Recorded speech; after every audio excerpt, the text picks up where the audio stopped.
agree with you 1,000%. I'll tell you something. Yeah. Just synchronicity here. Today's June 27th, 2018. There's going to be people listening to this 1,000 years from now. So it's good to give them a date. Right. So I go on Instagram and I see a post of Randy Rose's sister, Kathy.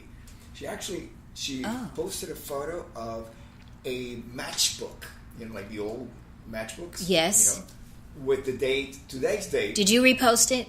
Yes, I saw that. Okay, yes, I saw that. Today's date, and underneath that the Ozzy band, June 27, in 1981, 37 years ago, performed at the Long Beach Sports Arena. Yes, worked there. Yep.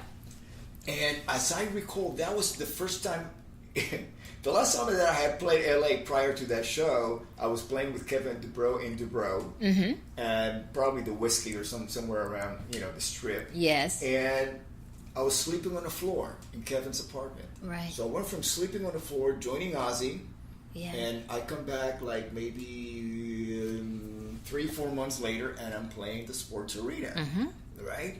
And I had learned during those 4 months that as any athlete, even though you're trying to outdo yourself and just improve, mm-hmm. sometimes you have to pace yourself. Yeah. Because you know your personal best, what Yes. it is at that moment, Yes. right? And I knew what my personal best was, right? So I was ready for the show. It's very emotional because you're friends and, you know, they're coming over to see you. Yeah. And I'm backstage and I go to the bathroom and I'm standing there on the urinal and somebody that I know is next to me and he goes, "Wow, you must be really nervous. You must be really excited." And I go, "What, should I?" At the urinal. You know, that's so that funny. Kind of conversation. Yeah. I mean, you're playing here for the first time, and oh my gosh! Like, and all your friends are here, and you're yeah. And I'm like, in your home. Yeah, maybe I should be excited. So I went on stage like, okay, this is the best show I've ever done in my whole life. Right. It was horrible. It was horrible because I was trying so hard. Right. So hard that I couldn't get in the zone. Interesting. I was beyond the zone. Right. Yeah, you were on another planet. I was in a different zone. Come back, Rudy. Yeah. Oh, so it took me about 3 or 4 songs to say, yeah, pull yourself reel it back in. Yes. Reel it in. Yeah. Go back into your zone. Right. And I learned from that. Yeah. Yeah. You know, well, we all kick it up when we're home. We all kick, like you said, because family's there, and you kick it up. I actually do. I can work. I know how to work that, whatever that is. Yeah. I can. Or if you're playing the Garden, or if you're playing Wembley, those certain. It's like, we gotta kick it up a little bit more. But with me, I've done the best shows. Mm-hmm. Going on stage, and then all of a sudden something takes over me. I could be in Kokomo, Indiana, right? And I'm going like, oh my God. Why isn't this show happening in LA or New York or how Chicago? Funny. Right. I'm doing it. I mean, I got nothing against Kokomo. Right. It's right. Yeah, I get it. Yeah. Like my friends are not seeing this. Yes. My friends are not seeing this. I'm like really far away from home. Right. And they need to be here. And this feels like the best show I have ever done. But it was the best one for them. But think about those people. Yeah. So you can't really plan it. You go on stage, and I love playing in front of an open space. Oh. Like there's the outdoor venues. Pacific Amphitheater. Yes. It's very close to the Pacific Ocean. Right. And you can feel it on stage. Yes. When the breeze comes in, it's like... Or like the Greek or the... I love the Greek. Oh my God. I haven't played the Hollywood Bowl yet. So that's you will. That's why I'm sticking around. Yeah. Oh, you'll play it. You'll play it. Something's going to... Absolutely. I like... Because we've done the big arenas. I love this... And we did theaters. So, like the Kennedy Center was pretty fabulous. Or the old Universal Amphitheater, or the showrooms in Vegas, Caesar, the original Caesar's Palace, or Harrah's in Lake Tahoe, or Harrah's in Atlantic City. Yeah, I love seeing faces. Yes. And I love to, because I'm all about, I want to tell a story to you, and here you go. Mm-hmm. So I like that, whatever that is. Mm-hmm. It's magic. Mm-hmm. It's magic. Yeah, it is magic. It's magic. So, what's going to be the arc of your book? Survival. Interesting. On and off the ice. Do you think that was like a motivation, surviving when you were competing? Whether I knew it or not, yep. Surviving what happened in Lake Placid, our last Olympics in 1980 when my partner got hurt. And we weren't able to compete. How did he get hurt? He pulled a groin, or they call it an adductor muscle, like a groin area. Yes. And, that was our big story, was it didn't happen the way the world had publicized it to happen, what everyone wanted. It was all about the gold medal, all about Tai and Randy beating the Russians. The big, huge buildup. And this was when there were, three ABC, NBC, and CBS, and our network was ABC Wide World of Sports. So all eyes were on us, and it didn't happen. We had to withdraw. So that was, and I'll go into more detail in the book. It was with that happening, people saw that we were human.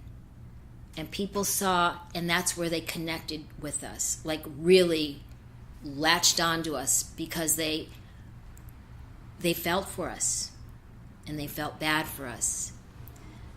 So in some ways, it was almost better than winning a gold medal, because we captured the hearts of the world. Because sometimes when you win, that's when they start to pick and tear you down. Sometimes, that kind of stuff, when you're on top, they can't wait to tear you down. But with us, they just embraced us after that happened. So we survived that. We went on to have an amazing professional career.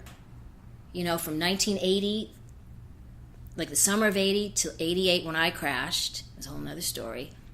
We were on the road nonstop. You crashed? We were I crashed. In a vehicle? No, emotionally. Emotionally crashed. Yeah. Oh, that's even worse. Yeah, it got dark.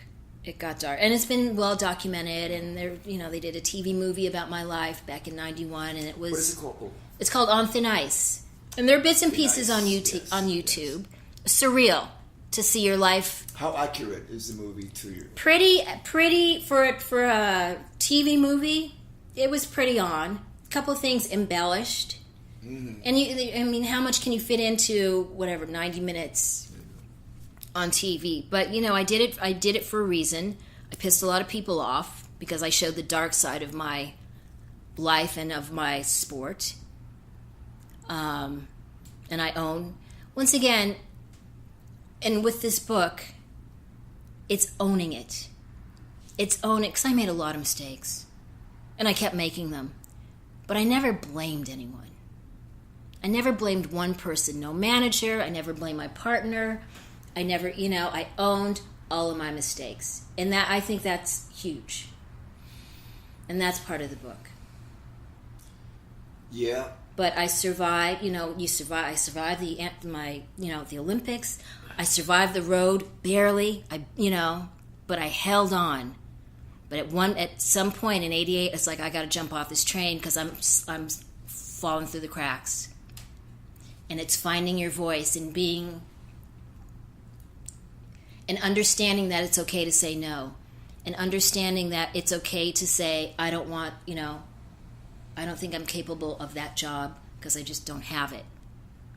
But back then, I said yes to everything because my partner was saying yes, and the manager was saying that's the thing to do. And it caught up with me. And I was drinking. It was all that. Sitting here with you talking, I sense that you have a spiritual center. Really? Are you aware of that? Mm-mm. You're not aware that you're... No. You're at peace with yourself? Not yet. Tell me about that. I don't... And it's one of the reasons I want to learn to meditate. Because I want to learn... I just need like an hour to be still, where I'm not hustling. It's like... Right now, because I've got some projects, and if you take a few days off of pitching and hustling, it goes away. So you have to, of course, you got to stay on it. Yeah. So I just need to learn to take an hour a day or whatever it takes, and just be still. Just be quiet. Mm-hmm. I want to feel that. I don't know what that feels like. I know what it feels like. I know you do, because you're so... Yeah. You are very... I know, but I wasn't always like that. But I was always a seeker. Mm-hmm. Ever since I was little. Right. I have pictures that I can show you that I didn't feel comfortable. Right. As a baby. Right. Really? With... I believe... looking back at how I came into the world, yes, that I was really connected where I just came from. Mm-hmm. Well, interesting. Let me put it this way. And you being a champion, I think you probably be able to relate to this. The reason why each one of us, human beings, exist is because we, as a sperm, beat out 100 million other sperms. Right. Into the egg. Interesting. Okay. Yeah. By nature, yes, trust us that we were the ones that, how the currency says. Yes. In God we trust. Yes. Well, first God trusts us to do the supreme purpose that we're on this planet for. Right. Which is to take care of each other. Right. Right. It all starts with that. It's like we have what it takes. Wow. Now you know. That's deep. Well, this Rudy just got real deep. I want to get so deep. And now we are going deep with Rudy. I just changed the show. This ain't the dash. It's the deep. Okay. Well, you know what the dash is. It's that in your, your birth date and death date is the dash. Oh, see, okay, I didn't. We're just talking about life. How we got here and where we're at, and we're still in the journey. Yes. But one of the things that I really wanted to focus on the dash is the gratitude for the people that I sit down to speak with, because usually that gratitude is reserved after the person passes. Yes. Then everybody gets up there and says, "Wow, this person was so great." Yep. And would it be nice to tell them how great they are? Right. Right there to their face. Yes. Yep. I get it. And I get it. This is my... I love that. Gratitude. I'm big on gratitude. Gratitude. Yep. And it's very simple. Gratitude for you being yourself. Yes. Being authentic. The real you. Yes. And nobody's perfect. Right. So it includes everything. Your greatness and whatever flaws. Yes. That just gives us something to work on, to improve ourselves. People sometimes they say on social media, "Oh, I love you," and blah blah blah. And I say, "Well, thank you, but I'm just a work in progress." Right. I always learning. They throw certain accolades at you, and you go like, "Oh my God, I really don't deserve that," because I know how much better I can be. Right, and that we're still learning. Like I get, I'm in trouble if I get too. Like if I stop learning, it's like no. Every day, like today, I'm learning so much. I mean, it's. I love that. Me too. Absolutely. Yeah. Absolutely. Everything. But getting back to the little sperm that's into a human, and this is my theory. Just like Einstein, he just had theories that could not be proof yet. Right. Until they became, practical. And. So someday, I believe it's going to be proved scientifically that we are two beings. We are the sperm that turns into the body, the vehicle, and the soul is your pilot, your driver. Right. And this is to me, this is the one that really is immortal, timeless. The soul. Because you can't destroy energy. Right. So our energy, our soul, our vibrations, they live on forever. They've been around forever, right? And both of them have memory. Our soul, because it's been experienced, not necessarily in an Earth experience. I mean, our soul could have traveled gazillions of galaxies. True. In a ever-expanding universe. Yes. That we are part of. It's, what I mean? This is fascinating. It keeps expanding. Right? Yeah. So I think on that level, that we have the DNA that carries memory